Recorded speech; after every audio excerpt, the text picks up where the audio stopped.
ಹಿಂದಿನ ಧ್ವನಿ ಮುದ್ರಣದಲ್ಲಿ ಗೀತೆ ನಿರೂಪಿಸಿದ ಧರ್ಮ ಅಂದ್ರೆ ಗೀತೆಯ ಒಂದು ಸಂಕೀರ್ಣ ನೋಟ. ಎಲ್ಲಾ ವಾದಗಳು ಅಂದ್ರೆ ದ್ವೈತ, ವಿಶಿಷ್ಟ ದ್ವೈತ, ಅದ್ವೈತ, ತ್ರಯಾಚಾರ್ಯರು ಇದನ್ನು ಮಂಡನೆ ಮಾಡುವಾಗ ಅವರು ಆಧರಿಸಿದ್ದೇ ಭಗವದ್ಗೀತೆಯನ್ನು.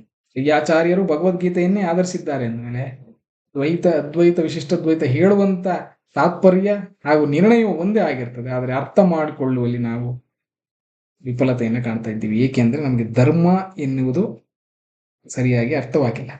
ಅಂದ್ರೆ ಧರ್ಮ ಎಂಬ ಪದವೇ ಅತಿ ಕ್ಲಿಷ್ಟವಾದ ಶಬ್ದ. ಧರ್ಮಸ್ಯ ಚರಣಂ ಶ್ರೇಯ, ಧರ್ಮ ಜ್ಞಾನಂತೋ ದುಷ್ಕರ. ಜ್ಞಾನದಿಂದ ಧರ್ಮವನ್ನ ಆಚರಿಸಬೇಕು ಅಂತ ಹೇಳಿ ಕೃಷ್ಣ ಹೇಳ್ತಾನೆ. ದಾರ್ ಅಗತ್ವ ಧರ್ಮ ಇತ್ಯಾಹ, ಅಂದ್ರೆ ಯಾವುದು ಎತ್ತರದಲ್ಲಿರುತ್ತೋ ಅದು ಧರ್ಮ. ಹಾಗಾದ್ರೆ ಧರ್ಮವನ್ನು ಅರ್ಥ ಮಾಡಿಕೊಳ್ಳಲು ಒಂದು ಸನ್ನಿವೇಶ ಮಹಾಭಾರತದಲ್ಲಿ ಬರುತ್ತೆ. ಕೃಷ್ಣ ಘಟೋತ್ಕಚ ಸತ್ತಾಗ ತದನರ್ಥ ಕೇಶವ ನರ್ತನ ಮಾಡಿದ್ನಂತೆ. ಯಾಕೆ ನರ್ತನ ಮಾಡಿದ? ಪಾಂಡವರಲ್ಲಿ ಯಾರೇ ಒಬ್ಬರು ಸತ್ತಿದ್ರು ಕೂಡ ಅದು ಧರ್ಮಕ್ಕೆ ಆಗತಕ್ಕಂಥ ಅಪಜಯವಾಗ್ತಾ ಇದೆ. ಕರ್ಣನು ಆಯುಧವನ್ನ ಅರ್ಜುನನ್ನ ಕೊಲ್ಲಿಕ್ಕೆ ಇಟ್ಕೊಂಡಿದ್ದ, ಆದ್ರೆ ಕೃಷ್ಣ ಅದನ್ನ ಘಟೋತ್ಕಚನ ಮೇಲೆ ಪ್ರಯೋಗ ಮಾಡುವ ಹಾಗೆ ಮಾಡಿ ಧರ್ಮಕ್ಕೆ ಆಗುವಂತ ಅಪಜಯವನ್ನು ತಪ್ಪಿಸ್ತಾನೆ. ಹಾಗಾಗಿ ಕೃಷ್ಣನಿಗೆ ಅದು ಧರ್ಮ ಅಧರ್ಮದ ಯುದ್ಧ. ಪಾಂಡವರು ಧರ್ಮ, ಕೌರವರು ಅಧರ್ಮ. ಹಾಗಾಗಿ ಕೃಷ್ಣ ನರ್ತನ ಮಾಡ್ತಾನೆ. ಧರ್ಮವನ್ನ ತಿಳಿದುಕೊಂಡರೆ ನಾವು ಕೃಷ್ಣನ ಮಾತನ್ನ ತಿಳಿದುಕೊಂಡಂತೆ. ಕೃಷ್ಣನ ಮಾತು ನಮಗೆ ಅರ್ಥವಾದರೆ ನಮಗೆ ಗೀತೆಯೂ ಅರ್ಥವಾಗುತ್ತೆ. ಹಾಗಾಗಿ ಧರ್ಮ ಎನ್ನುವುದು ಸಮಷ್ಟಿ ಚಿಂತನೆ. ಆತ್ಮಸಾಕ್ಷಿ ನಿಯತೆ ಯಥಾರ್ಥೇ ಧರ್ಮ. ಆತ್ಮಸಾಕ್ಷಿಯಿಂದ ನಡೆದುಕೊಳ್ಳುವುದೇ ಧರ್ಮ. ಕೃಷ್ಣನ ಉದ್ದೇಶದಲ್ಲೂ ಧರ್ಮ ಇದೆ. ಅವನದು ಸಮಷ್ಟಿ ಚಿಂತನೆ.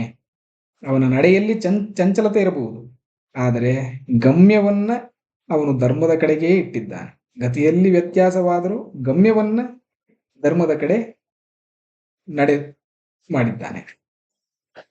ಕೃಷ್ಣನದು ಫಲಮುಖವಾದ ಧರ್ಮ, ಶ್ರೀರಾಮರದು ಸಾಧನಾಮುಖವಾದ ಧರ್ಮ. ಅಂದ್ರೆ ಅವರು ಸಾಧನೆಯಲ್ಲಿ ತಮ್ಮ ಧರ್ಮವನ್ನು ನಡೆದು ತೋರಿಸಿದ್ದಾರೆ. ಆದರೆ ಕೃಷ್ಣ ಫಲದ ಕಡೆ ಗಮನ ಕೊಡ್ತಾನೆ, ಆದರೆ ನಡೆಯಲ್ಲಿ ಆಚೆ ಈಚೆ ಆದರೂ ಪರವಾಗಿಲ್ಲ ಅಂತ ಹೇಳಿ ಕೃಷ್ಣ ನಮ್ಮೆಲ್ಲರಿಗೂ ತೋರಿಸಿಕೊಡ್ತಾ ಇದ್ದಾನೆ. ನಮೇ ದ್ವೇಷಸ್ಯ ನ ಪ್ರಿಯಂ, ಅಂದ್ರೆ ಕೃಷ್ಣನಿಗೆ ಯಾರನ್ನು ಅವನು ದ್ವೇಷ ಮಾಡುವುದಿಲ್ಲ, ಯಾರನ್ನು ಪ್ರೀತಿಸಲಿ. ಮಹಾಭಾರತ ಯುದ್ಧದಲ್ಲಿ ಅವನಿಗೆ ಧರ್ಮ ಅಧರ್ಮ ಅಷ್ಟೇ ಬಿಟ್ರೆ ಇನ್ನಾರು ಇರಲಿಲ್ಲ.